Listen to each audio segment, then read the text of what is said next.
La scène est devenue banale à Slaviansk. Chaque jour, ils sont des dizaines à faire la queue pour récupérer quelques bouteilles d'eau potable. Dans cette ville assiégée, théâtre d'intenses combats entre l'armée ukrainienne et les séparatistes pro-russes, l'or bleu est devenu une denrée rare. Il n'y a plus d'eau courante. Un peu plus loin dans le centre-ville, la fontaine de la place Lénine sert désormais de réservoir à ciel ouvert.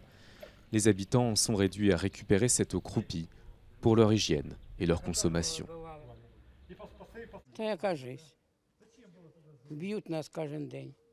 Quelle vie! Ils nous frappent tous les jours. Voilà, c'est ça la vie ici. Ils commencent dans l'après-midi, ils commencent. Les fenêtres sont soufflées et ils font des choses horribles.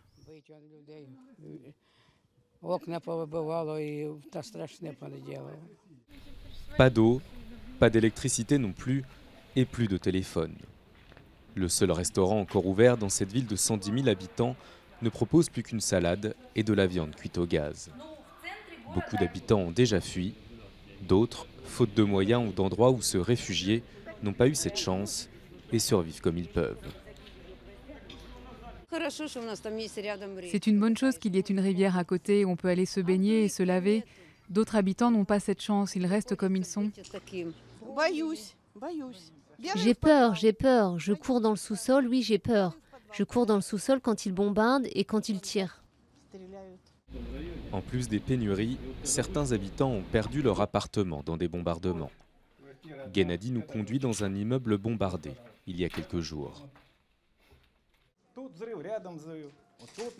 Là, il y a une explosion, là une autre explosion et encore une là-bas. Un tuyau de gaz a explosé, ça a commencé à brûler à tous les étages. On a appelé les pompiers, ils ont un peu maîtrisé le feu et ils sont partis. Dans un immeuble voisin, l'appartement de Natacha a aussi été soufflé. Elle y avait investi toutes ses économies et sa maigre retraite ne lui est plus versée depuis plusieurs mois. Aujourd'hui, elle n'a plus rien. C'est très dur de vivre ici, c'est très dur. Tous les jours, il y a des tirs, je ne peux plus supporter tout ça. Mon appartement était tellement bien, on venait juste de faire des travaux. Des munitions sont tombées et tout a explosé.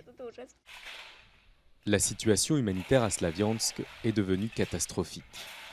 Les habitants qui y habitent encore ont l'impression d'être oubliés par le gouvernement de Kiev, par les séparatistes pro-russes qui contrôlent la ville et par les ONG qui manifestement ne parviennent pas à accéder à la ville pour distribuer de l'aide humanitaire.